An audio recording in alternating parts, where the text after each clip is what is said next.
my name is Emily. I'm going to give you guys a tour of all the plants that I haven't killed yet. Leaves, and they have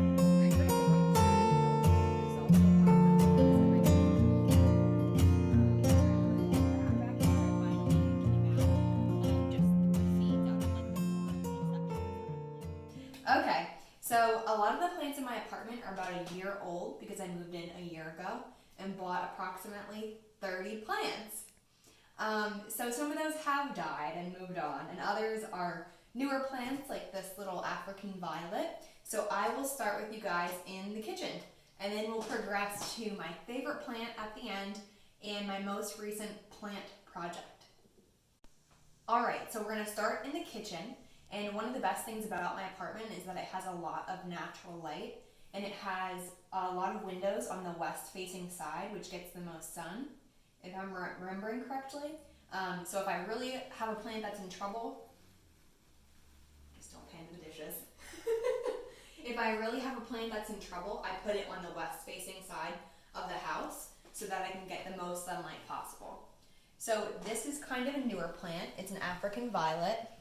When I first brought it home, it lost all of its flowers, and I don't think it liked where I was sitting it, but now that I have found a good spot for it, where it gets a lot of morning light from the east, it's doing pretty well, and it has a lot of new blooms, and I think these two branches are going to bloom shortly as well.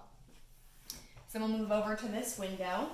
As much as I love plants, I'm horrible with succulents. So as you can see on this little windowsill, I have a bunch of succulents that are in varying stages of death. For whatever reason, I'm really just not good at taking care of them. So if anyone has any suggestions, please let me know in the comments. So as you can see, this one lost, they each had 3 types of succulents, and this one lost 2 of its little neighbors in here. So those are a struggle, but this is a really easy one. It's neon pothos. I'm not sure that it really loves this spot, but that's where I have it for the time being. I've had it for a while, and it hasn't started trailing at all over the sides.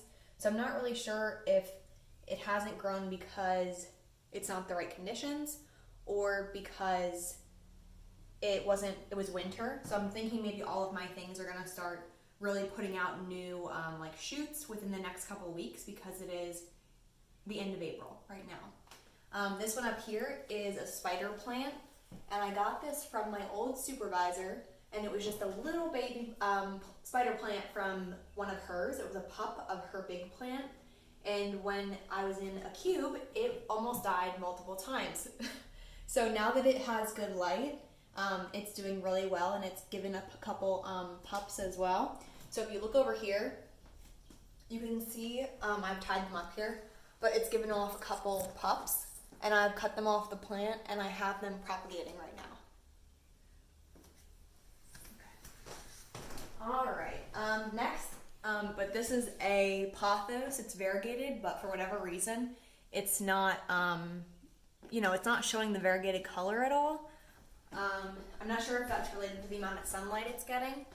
And then over here I have another spider plant, which was also from my old supervisor, and that's doing pretty well. It gets a little bit of light from this, this window up here. And then we'll go over here. And I'm very excited about one of my plants over here because it's new. So I have these 2 little plants, and they're cactuses. I'm not really sure what they're doing right now because they had flowers and they lost them. So I'm not sure if I just have to find the right environment for them. I'm not sure if they didn't like the window they were in before, but I'm trying to nurse them back to health. And then over here we have one of my new favorites, which is a cherry tomato plant. So as you can see in here, if you look close, there's a little flower. It's the first flower on the plant, and that is going to become a cherry tomato. So I'm very excited to see what that's going to do. I'm going to keep it inside, I think, for another 2 weeks and then put it outside so that I can make sure it doesn't get frosted and die. Let's go over here to one of my also newer plants. So now that I'm talking about it, I'm really realizing how many newer plants I have when I thought I was doing kind of good with not buying plants for a while. But anyway, I couldn't resist because this has really cool variegation in it of color, and it has these stripes down the middle. This is also a pothos, but it was kind of unique. So I really love that. That's one of my new ones. I think this was like maybe $12 at Lowe's or Home Depot. Yeah. And over here, we have one of my little sick plant babies because this is a bird of paradise that I got at IKEA. It came with, initially, it was in a pot with 3 shoots like this, but I separated them. And I had this plant in the bathroom where it gets a lot of light. However, it was next to a radiator, and as a result, it started to curl up. So I repositioned it, and I'm hoping it gets better and uncurls. And I'm thinking I might put this one outside when it gets warmer, and maybe it'll flower. So if anyone has had experience with a bird of paradise flowering, if you could comment what the conditions were to make that happen, I'd be happy to try to get that to happen. Down here we have a mother-in-law's tongue, or a snake plant, and I've had that for about a year, and it's doing well. At one point it had some kind of disease, and I had to cut one of the branches off, but now it's kind of maintained its health, and it's growing taller, definitely. So now we're actually going to go into the living room, because like I said, I'm saving the best for last. Oh, I skipped these guys. So this is an Anthabella palm. It's a type of palm tree. It didn't really love the spot it was in before because I don't think it was getting enough sun. So we'll see how it does in this new spot where it gets a lot of morning light. And then we have another mother-in-law's tongue here.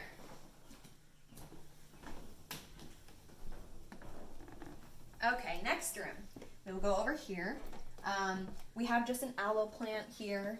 These are little pups from a bigger plant that I had, and they're not doing awesome because I repotted them recently. But this one is it's probably my second favorite plant, and it's a pilea, and it gives off these circular disc leaves. And I've kind of played around with the location of this one because previously I had it in a window where it was getting a lot of sun, and the leaves were much flimsier. So now that it's out of direct sunlight and gets more indirect sunlight throughout the day from this west-facing window, it's doing much better. So I think that's finally the position I decided on leaving it in because it seems to be doing best there. Okay, so earlier I talked about, let me turn the light on. Earlier I talked about the bird of paradise that I bought from IKEA being in one pot with 3 stems. So this is the remainder of the 2 stems, and they're doing really well. They haven't put off any new growth over the winter, so I'm thinking in the next couple weeks maybe I'll see new growth. But otherwise it's done really healthy there. It's done really well and stayed very healthy there. It doesn't get a ton of sunlight, so again I'm going to consider moving that, but I liked the way it looked behind my couch, so, and it's healthy, so I'm just letting it there. Okay, and then the last spider plant I have in my house is this one. This is again one from my supervisor. So this is probably about 2 years old, and I got it as just a really tiny spider plant. So it's really, really gotten big, and that's doing very well in that spot. All right, so my newest plant project.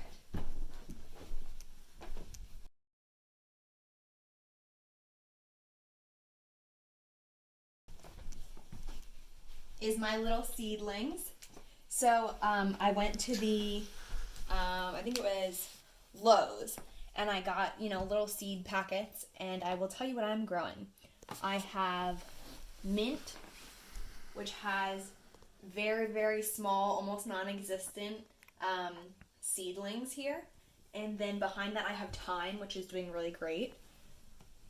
But the best one that I have is the cilantro in these 4 cells.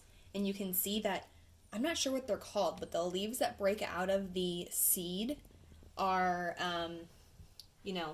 they're open obviously, but the ones growing like beneath them that look more like the way you think of cilantro looking have broken through. So I think that is showing that they're doing really well. They're really what people would call leggy, which means they're kind of stretched out looking, despite the fact that I give them a lot of light through this grow light. So I'm not really sure what to do about that, but as long as they're surviving and growing, I'm going to keep, let them keep doing what they're doing. I also have some lavender back there. It finally came out. Just 3 seeds out of like the 4 little sections that I planted. So I'm not quite sure why only one of the sections germinated. The ones that are doing the absolute best, apart from the cilantro here, are the cosmos. So that's an orange flower. And again, they have their second set of leaves that are the true leaves, beyond just the regular leaves that push through the shell. So I have, let's see, 1, 2, 3, 4, 5. I have 6 of those. So I'm really excited about them. And then in front of them, I have hollyhock that are black. So that's a really cool, like very dark brown flower, but it looks almost black.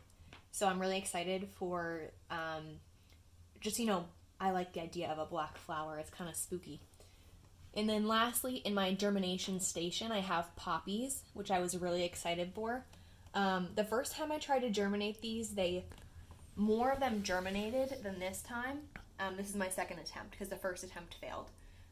More of them germinated the last time, but I'm hoping that I still can, continue these from what has germinated this time so far.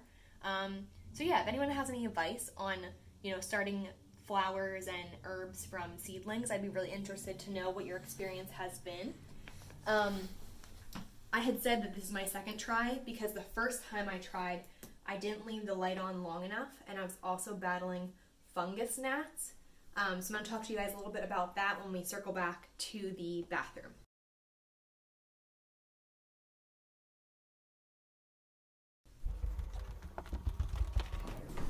Okay, so we're going to stop here quick, and we're just going to kind of touch on that, what I said about fungus gnats. I bought a new plant of lavender from the nursery, and when I brought it home, it had fungus gnats, and as a result, it spread to all my other plants. It was like really bad.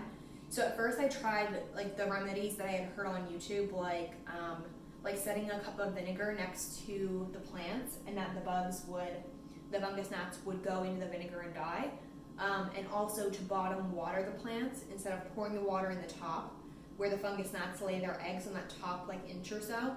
Water from the bottom as much as you can. If you have a pot, that can be watered from the bottom, and also just letting the plants dry out longer. But I tried all those things and it didn't really control the issue enough. So I had watched another person's YouTube video, and they used mosquito bits. So I bought them on Amazon, and that's what finally got the issue under control. So just be careful when you do get something from the nursery to make sure that not only it looks healthy, but if there's little tiny bugs flying around it, to maybe quarantine it before you bring it into your home so that you don't pass fungus gnats on to the rest of your plants. Okay, so this room has my favorite plant that I'm going to share with you guys. I'm going to show it to you last though. Okay, so here we have a plant that's not doing the best, but it's a Ficus elastica, or a burgundy rubber plant. I liked this again because it has a really cool dark color that gets close to like burgundy or black when it's mature. So I got that a couple months ago. And then this is a philodendrun that I've had for a pretty long time. It's not looking great right now. I just cut it today because the strands were getting really, really long and the leaves were getting smaller and smaller. So I did cut that back, and I tried to propagate some of them directly into the soil to make it look more bushy. So I did that just today. So I'm hoping that turns out well and it looks less straggly. And then finally, I have my favorite. So this is a monstera deliciosa, and it has these absolutely massive leaves, and they have, I forget the word for it, but the separation in the leaves looks awesome. So this is probably the most aesthetic leaf that it has popped out. But then I'll show you this one where some of those, some of the separation is within the leaf, and this one popped out in the summer. The more sun it has, the more separation in the leaves it'll put out. So the conditions of this plant currently, it's doing really, really well next to this radiator, which I was kind of nervous about. And it's getting a lot of sun from, I I think the south. So it's right in front of this big window. So it does really, really well here. And it has been putting out leaves consistently since I bought it. And it was $20, which is really, really good because these are really hard to find and they're typically very expensive. So since getting it, I have propagated 2 other monsteras from it that I've given to friends. So I'm just overall really, really pleased with this plant. It's been very easy to take care of and it has a really great result because it keeps putting out really awesome leaves. So lastly, we're gonna go out to the balcony and look at 2 of my 1 herb and 1 fruit plant. And obviously because it's April, there's not a lot of plants on my balcony currently, but in the next month or so, once the seedlings are mature enough, they'll go outside. Okay. This is my raspberry plant. So I bought this last year from Lowe's in just one of those packages that has the kind of like a cluster of, roots and branches, but very small at the store. And they sell them in raspberries, blueberries, and blackberries, I think. So I bought that last year and I put it in this container and I kind of just set it outside and let nature do its thing. It grew these really long branches and then I read that in the spring this year I was supposed to cut it back. So I did cut back those branches pretty far. So as you can see, this was one of the long branches that I cut. This one was a branch that I cut. And I think I had one more really long one in here, right here. So by cutting it back lower, you're encouraging the growth from the bottom rather than creating growth farther out. And lastly is this little mint plant that I got the other day that's going to be really great for mojitos. So that is my full plant tour of all the plants that I haven't killed yet. Obviously you didn't see any of the plants that I did kill, so if you're watching this video for inspiration or plant goals, just know that you're going to kill some plants. Don't feel discouraged, just keep trying and learning and reading and experimenting, and you learn as you go and as you kill things. So if you guys have any plants that you're really excited about, or you have any experiences with fruits and vegetables, which I'm going to try more of this summer, or growing plants from seedlings, I'd be really interested to know that, so let me know in the comments. Thanks guys!